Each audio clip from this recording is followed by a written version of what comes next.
اس سے پہلے سورہ بقرہ کی کئی آیتیں اور ان کا خلاصہ پیش کیا گیا۔ ابھی اپنے سامنے جو آیت کریمہ ہے، یہ آیت کریمہ کا خلاصہ بہت آسان ہے کہ آخرت میں آدمی دنیا میں کئی دوستی کرتا ہے، کئی لوگوں سے دوستی کرتا ہے۔ آپ غور کریں، انسان دوستی کر لیتا ہے جن کی عبادت کرتا ہے، اس سے دوستی کر لیتا ہے۔ آدمی جس کے ساتھ رہتا سہتا ہے، اس سے دوستی کر لیتا ہے۔ آدمی جس کے ساتھ کام کرتا ہے، اس سے دوستی کر لیتا ہے۔ تو مکہ کے باشندے اپنے معبودان باطلہ سے بڑی محبت کرتے تھے، بڑی پکی دوستی رکھتے تھے، لیکن یہ دوستی خالی دنیا تک سمٹ کر کے ہے، مرنے کے بعد عذاب شروع۔ لیکن اگر کوئی آدمی اچھے سے دوستی کر لیتا ہے، متقی پرہیزگار سے دوستی کر لیتا ہے، حدیث پاک میں حضور صلی اللہ علیہ وسلم فرماتے ہیں آدمی کا جب انتقال ہوتا ہے تو اس سے 3 چیزوں کا تعلق ہوتا ہے۔ 2 چیزیں دنیا میں رہ جاتی ہیں اور ایک چیز اس کے ساتھ قبر میں جاتی ہے۔ جو دنیا میں رہ جانے والی چیزیں ان میں رشتہ دار، اولاد وغیرہ ہے۔ دوسری چیز جو دنیا میں رہ جانے والی ہے وہ ہے مال، وہ بھی رہ جانے والا ہے، لیکن انسان کا عمل قبر میں اس کے ساتھ جاتا ہے، عمل اس کے ساتھ جاتا ہے۔ اب عمل آدمی روزہ رکھتا ہے تو روزے کا عمل ساتھ میں جاتا ہے، نماز پڑھتا ہے نماز ساتھ میں جاتی ہے، قرآن پڑھتا ہے تو تلاوت قرآن ساتھ میں ہے، درود پڑھتا ہے تو درود ساتھ میں ہے۔ اچھا یہ نیکیاں، اگر برائیاں کرتا ہے تو برائیاں بھی ساتھ میں۔ برائیاں آپ کچھ نہیں کر پائیں گے سوا نقصان پہنچانے کے، لیکن روزہ اگر کوئی بندہ رکھتا ہے، جیسے ہی خبر آئے گی کہ اب دباؤں، روزہ کھڑا ہو جائے گا، دنیا میں اس نے میری حفاظت کی ہے، قبر میں حفاظت کروں گا۔ خبر آئے گی دبانے کے لیے، ادھر سے آئی روزہ کھڑا، پائتیانے سے کھڑی ہوئی، پھر سمٹنے لگی، نماز کھڑی ہو گئی۔ نماز نے کہا اے قبر ٹھہر جا، اس لیے کہ دنیا میں یہ میری حفاظت کرنے والا تھا، اب قبر میں اس کی حفاظت کروں گا۔ تو نیکیاں وہاں پر قبر میں آدمی کو عذاب سے بچا لیتی ہیں، لیکن کافر کفار کچھ بھی نیکی کریں کچھ کام نہیں آئے۔ اسی لیے کہتے ہیں کہ دوستی اور عمل سمجھداری سے کرنا چاہیے۔ دوست کے مذہب پر انسان ہوتا ہے تو دوستی اچھے سے ہونی چاہیے، کیونکہ قرآن مقدس میں اللہ تعالیٰ فرماتا ہے الاخلاء یومئذ بعضهم لبعض عدو الا المتقین۔ اللہ تعالیٰ فرماتا ہے قیامت کے دن سارے دوست ایک دوسرے کے دشمن ہوں گے، سارے دوست۔ جس دوست کے لیے ماں باپ کو چھوڑ رہا تھا، جس دوست کے لیے بچوں کو چھوڑا، جس دوست کے لیے بیوی کو چھوڑا، جس دوست کے لیے پڑھائی کو چھوڑا، جس دوست کے لیے کمائی کو چھوڑا، جس دوست کے لیے سب چھوڑا، سب دشمن ہوں گے، قرآن کہتا ہے۔ لیکن سب کی دشمنی شراب پر ہوگی۔ ایسے موقع پر جو دوستی کا حق ادا کرے گا، اللہ فرماتا ہے وہ متقی پرہیزگار لوگ ہوں گے، وہی لوگ دوستی کا حق ادا کریں گے۔ تو دوست ہمیشہ متقی پرہیزگار ہوں۔ تو کفار مکہ نے دوست بنایا تو معبودان باطلہ کو، برے لوگوں کو۔ قیامت کے دن اللہ تعالیٰ خود ان پتھروں کو، ان لکڑوں کو جہنم میں پھینکنے کا حکم دے دے گا، جلا دو ان کو۔ تو جلانے سے پہلے کہیں گے ہمارا جرم کیا ہے؟ پتھر کہے گا ہمارا کیا جرم ہے، ہم نے کیا گناہ کیا تھا؟ لکڑا کہے گا ہمارا کیا جرم ہے، ہم نے کیا گناہ کیا تھا؟ تو اللہ تعالیٰ ارشاد فرمائے گا تمہارا جرم صرف اتنا ہے کہ تم کو ان کفار نے، ان مشرکین نے پوجا تھا، تم کو معبود سمجھا تھا، تم کو لائق عبادت سمجھا تھا، تو ان کی حسرت کو بڑھانے کے لیے تم کو جہنم میں ڈالا جا رہا ہے۔ تو پتھر بولیں گے ہم تو جانتے بھی نہیں ہماری عبادت کر رہے ہیں، لکڑے بولیں گے ہم تو پہچانتے بھی نہیں کہ ہماری عبادت کر رہے ہیں۔ دیکھو لکڑا، پتھر، اگر کوئی ان کی عبادت کرے تو وہ پہچانتے نہیں ہیں، لیکن اگر یہی پتھر مصطفیٰ کو سلام کرے تو میرا نبی پہچانتا ہے۔ یہی پتھر، یہی حجر اسود اللہ کی بارگاہ میں مقبول ہو جائے تو ایمان والوں کو پہچانتا ہے، لیکن اگر پوجا ہو تو پہچانتا نہیں۔ تو وہاں کو پار کہیں گے آج یہ لکڑے پکڑے، یہ پتھر جن کی ہم پوجا کرتے تھے، عبادت کرتے تھے، بڑی امیدیں لگائے بیٹھے تھے، آج یہ اپنا دامن بچا رہے ہیں۔ اگر ہم کو دنیا میں دوبارہ جانے کو مل جائے تو ہم لوگ بھی ان سے بٹ لیں گے، ہم لوگ بھی ان کو چھوڑ دیں گے تنہا، ہم لوگ بھی ان کے چکر میں نہیں پڑیں گے۔ اب ہم کو وہاں پہ احساس ہوگا، اسی کو اللہ تعالیٰ یہاں بیان فرماتا ہے۔ اللہ تعالیٰ فرماتا ہے اِذ تَبَرَّأَ الَّذِينَ اتُّبِعُوا مِنَ الَّذِينَ اتَّبَعُوا، جب چھٹکارا حاصل کریں گے وہ لوگ جن کی پیروی کی گئی، یعنی پیشوا لکڑا پکڑا جن کی پوجا کی جا رہی ہے، من الذین اتبعوا، کن لوگوں سے؟ اپنی پیروکار سے، اپنے پیروکار سے۔ آج انسانوں میں بھی کچھ ایسے لوگ ہیں شریعت کا مذاق اڑا رہے ہیں، لوگ ان کی پیروی کر رہے ہیں۔ ہم بات پہنچے ہوئے ہیں، لوگ ان کی پیروی کر رہے ہیں۔ پہنچا ہوا کبھی نہیں بتاتا کہ میں پہنچا ہوا، کبھی نہیں بتاتا۔ حضرت جنید بغدادی رضی اللہ تعالی عنہ ارشاد فرماتے ہیں کہ کچھ لوگ کہتے ہیں ہم پہنچے ہوئے ہیں، آپ ان کے بارے میں کیا کہتے ہیں؟ حضرت جنید بغدادی نے فرمایا ہاں پہنچے ہوئے ہیں، لیکن جنت میں نہیں، جہنم میں پہنچے ہوئے ہیں۔ تو جو بولتے ہیں ہم بہت پہنچے ہوئے ہیں، جتنے دیر غالی فرما رہے ہیں، جہنم میں پہنچے ہوئے ہیں۔ جو پہنچا ہوا ہے وہ کبھی نہیں بولتا کہ میں پہنچا ہوا ہوں، وہ ہمیشہ یہی بولتا ہے کہ میں اللہ کا بندہ ہوں، نیکی کرنے کی کوشش کرتا ہے۔ تو جب پیشوا سے دامن چھڑائیں گے، جب پیشوا دامن چھڑائیں گے ان لوگوں سے جو پیروکار ہیں، وَالْعَذَابُ، اور اللہ کا عذاب دیکھیں گے کہ عذاب اتنا سخت کہ زبان محشر کے دن سوکھ کر کے کانٹا ہو جائے گی، پسینہ اتنا نکلے گا کہ آدمی پسینے میں ڈوب رہا ہوگا، کوئی پرسان حال نہ ہوگا۔ لیکن ایسے موقع پر میرا نبی ایک جھنڈا لے کے آئے گا جس کو لواء الحمد کا جھنڈا کہا جاتا ہے، لواء الحمد۔ جو اس جھنڈے کے نیچے ہوگا اللہ سب کو سکون عطا فرمائے گا۔ اسی لیے اللہ فرماتے ہیں لوا کے تلے، لوا نہیں جھنڈا، لوا کے تلے ثنا میں کھلے رضا کی زبان تمہارے لیے۔ جب لوگ پریشان ہوں گے تو اس جھنڈے کے نیچے جتنے ہوں گے سب ہاتھ باندھے مصطفیٰ کے گیت گا رہے ہوں گے، مصطفیٰ کے ترانے گا رہے ہوں گے۔ یہ اللہ تعالیٰ نے اپنے محبوب کو شان عطا فرمائی۔ وَتَقَطَّعَتْ بِهُمُ الْأَسْبَابُ، اور ان کفار سے، معبودان باطلہ سے سارے اسباب کٹ جائیں گے، ختم ہو جائیں گے۔ نہ شفاعت کا معاملہ ہوگا، نہ بخشش کا معاملہ ہوگا، نہ امید ہوگی، سب ختم، سب ختم۔ وقال الذین اتبعوا، تب پیروکار کہیں گے لو ان لنا کرا، اے کاش ہمیں لوٹنا ہوتا دنیا میں، فنتبرأ منہم، تو ہم چھٹکارا حاصل کرتے ان سے، کما تبرؤوا منا، جیسے قیامت میں ہم سے چھٹکارا حاصل کر رہے ہیں کہ ہم تو ان کو پہچانتے بھی نہیں، کون ہماری عبادت کرتا ہے ہم جانتے بھی نہیں، تو ہم لوگ بھی اپنا دامن بچا لیتے اگر دوبارہ جانا ہوگا۔ اللہ تعالیٰ فرماتا ہے کذالک یریہم اللہ اعمالہم حسرات علیہم، یوں ہی اللہ تعالیٰ دکھاتا ہے انہیں ان کے اعمال ان پر حسرت بنا کر، کاش ایسا ہو جاتا، ایسا ہو جاتا۔ وما هم بخارجین من النار، حالانکہ یہ جہنم سے نکلنے والے نہیں ہیں۔ یہ کفار کی بات ہے۔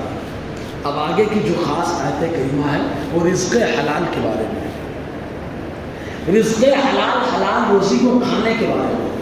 ایک صحابی ہے جن کا نام سعد ابن ابی وقاص رضی اللہ تعالی عنہ ہے، عشرہ مبشرہ میں سے ہے، اور ان کی ہر دعا قبول ہوتی ہے، کیونکہ حضور نے ان کو دعا، ان کے لیے دعا کی کہ اللہ میرے ساتھ کی ہر دعا قبول کرو۔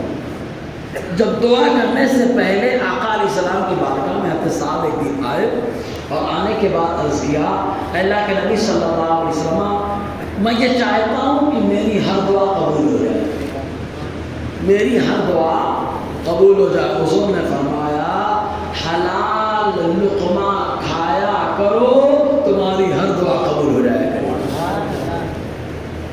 تو دعا کی قبولیت کے لیے حلال لقمے کا ہونا ضروری ہے۔ وہ حلال کیسے ہوتا ہے؟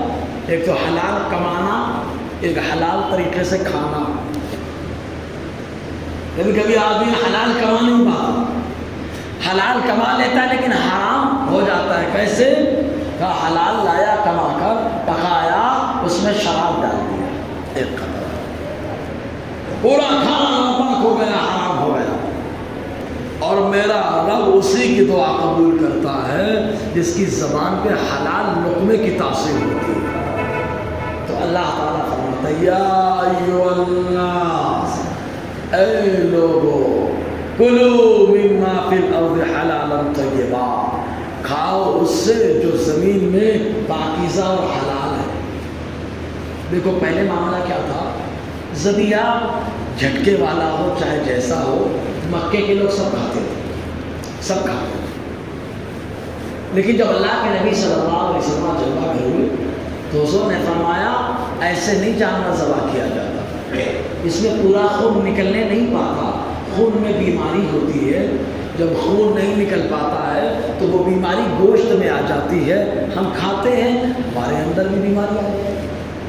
تو حضور نے فرمایا ایسے کاٹو، آرام سے کاٹو، آرام سے حلال کرو، اتنی نسیں کاٹو، دو خون کی نسیں ہیں وہ کٹ جائے، چانے کی نس کٹ جائے، سانس کی نس کٹ جائے۔ حضور نے بتایا، لوگوں نے ذبح کرنا شروع کر دیا، اب خون نکلنے لگا، بیماری نکل گئی سے باہر۔ جب بیماری نکل گئی تو گوشت ایک دم فریش ہو گیا، تو حضور نے حلال طریقہ بتایا۔ تو جب ہجرت کر کے حبشہ پہنچے صحابہ کرام، حضرت جعفر طیار ہے، حضور کی شہزادی ہے، حضرت عثمان غنی رضی اللہ تعالیٰ عنہ، یہ پہنچے حبشہ۔ تو حبشہ پہنچنے کے بعد وہاں آرام سے رہنے لگے۔ مکے والوں کو مسلمانوں کا سکون، مسلمانوں کا چین، مسلمانوں کی راحت اچھی نہیں لگی۔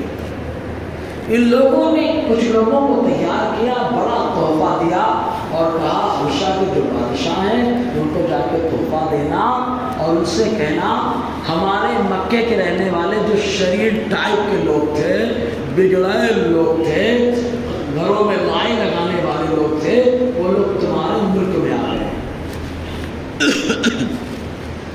اگر وہ یہاں رہیں گے تمہارے یہاں بھی جھگڑا فساد شروع ہو جائے گا۔ یہ لوگ تیار ہو گئے، سامان لے کے پہنچے حبشہ۔ پہنچنے کے بعد تحفہ دیا بادشاہ کو، بادشاہ نے تحفہ قبول کر لیا۔ قبول کرنے کے بعد ان لوگوں نے کہا بادشاہ ہم آپ کو ایک بات بولنا چاہتے ہیں۔ کیا؟ کہا ہمارے یہاں کے بگڑائے قسم کے لوگ آپ کے یہاں آ گئے ہیں، وہ جھگڑا لگاتے ہیں، لڑائیاں کراتے ہیں، ماحول خراب کرتے ہیں، ان کو یہاں سے بھگا دو، نہیں بھاگیں گے تو تمہارے یہاں بھی ایسے مسائل پیدا ہو جائیں۔ تو بادشاہ سمجھدار، بعد میں ایمان بھی لائے شاہ حبش حضرت اسما، انہوں نے کہا جب تک میں ان کی بات نہیں سنوں گا تب تک تمہاری بات پہ کان نہیں رکھوں گا۔ تمہاری بات سن لی، اب ان کی بات سنوں۔ طریقہ کیا بتایا گیا، اگر کوئی بھڑکانے والا بھڑکاتا ہے تو خالی اس کی بات نہ سنی جائے، جس کے بارے میں کہہ رہا ہے پہلے اس سے بھی ملاقات کی جائے، اس سے بھی سنا جائے۔ تو حضرت حبشہ کے بادشاہ صاحب حبش حضرت اسما نے کہا بلا کے بات کرتا ہوں، پیغام بھیجا۔ سب لوگوں نے کہا کون بات کرے گا بادشاہ سے؟ حضرت عثمان غنی بھی موجود تھے، تو حضرت جعفر طیار نے کہا میں بات کروں گا۔ اور ٹھیک ہے، دربار میں آئے سب لوگ، کہا کون بات کرے گا؟ حضرت جعفر طیار سامنے آئے اور حضرت جعفر طیار نے بتایا کہ ہم لوگ کون ہیں، یہ لوگ ہمارے بارے میں کیا بولتے ہیں، ہم لوگ کون ہیں۔ کہا کون؟ کہا ہم اللہ کو ایک مانتے ہیں۔ سبحان اللہ۔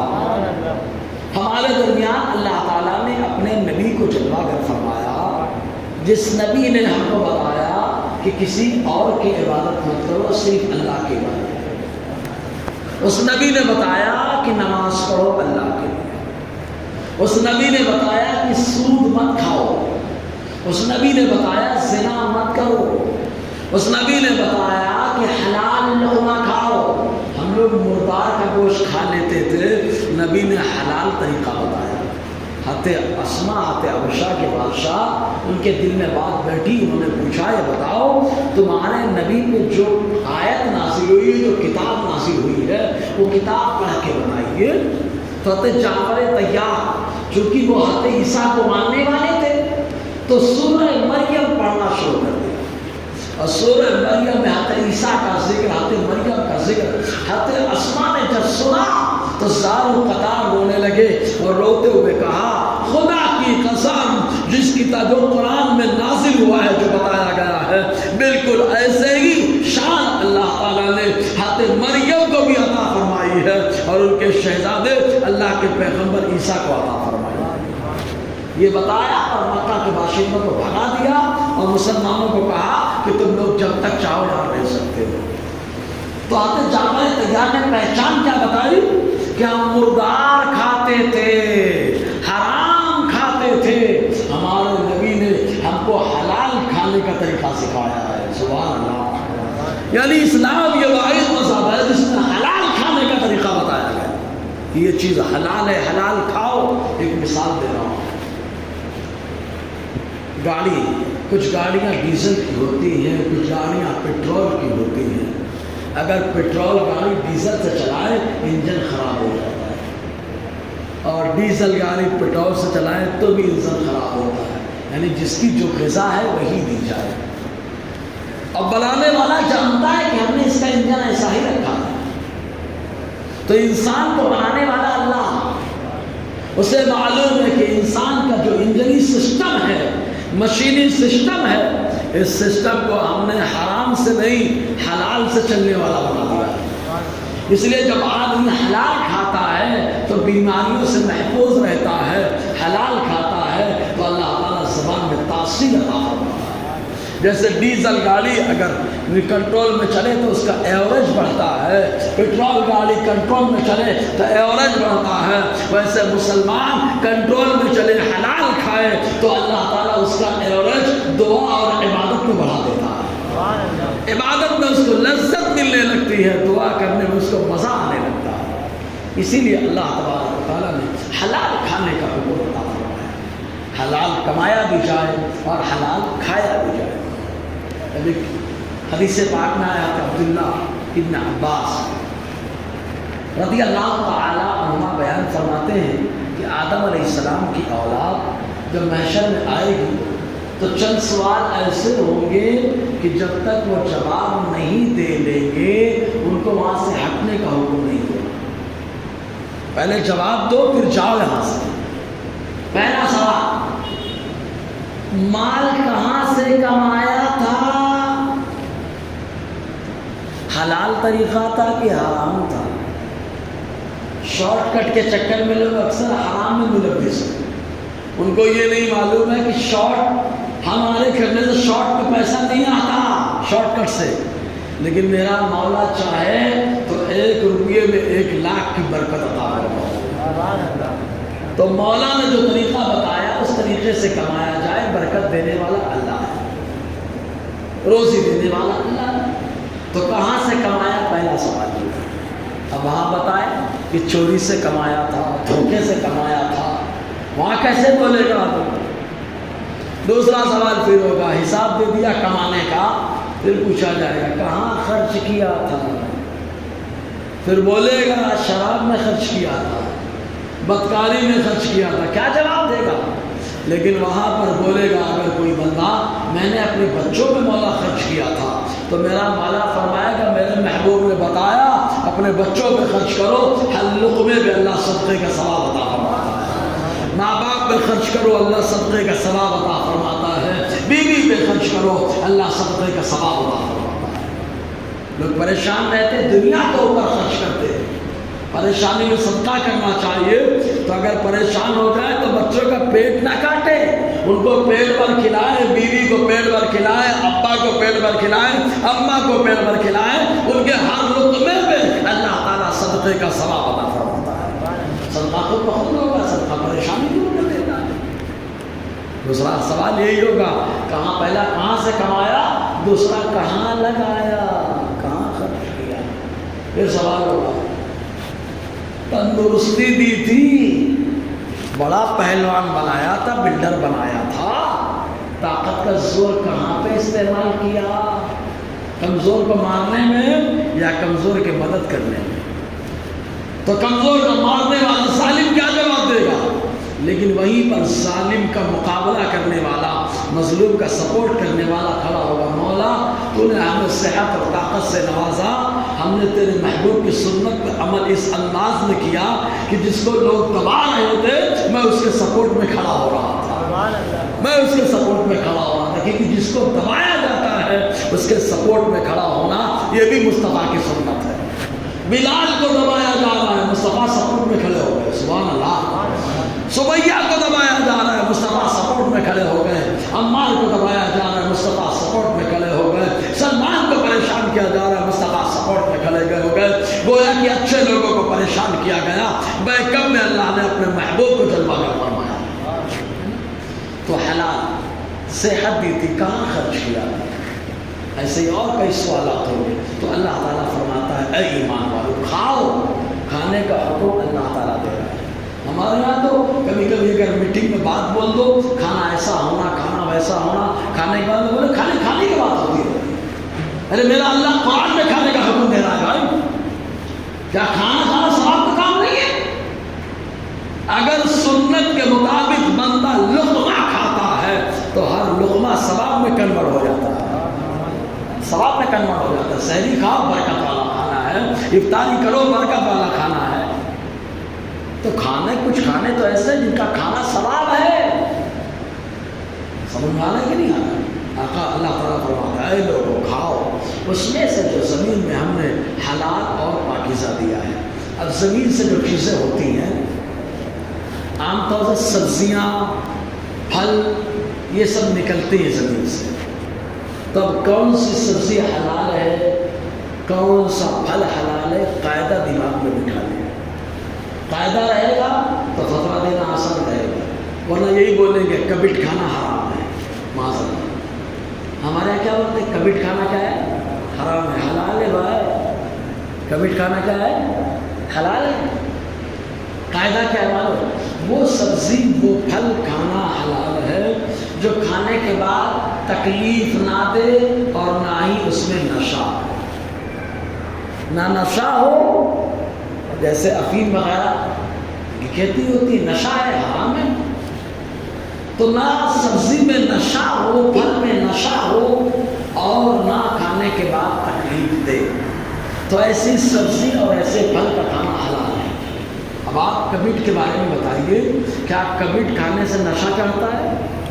بولیے چڑھتا ہے؟ نہیں۔ کیا کبٹ کھانے سے آدمی کو تکلیف ہوتی ہے؟ نہیں۔ تو حلال ہے کہ حرام؟ آپ بھی بتائیے، حلال ہے کہ حرام؟ حلال ہو گیا، قاعدہ بیٹھ گیا۔ ہر سبزی ہر پھل کے بارے میں یہی قاعدہ ہے۔ کیا قاعدہ ہے؟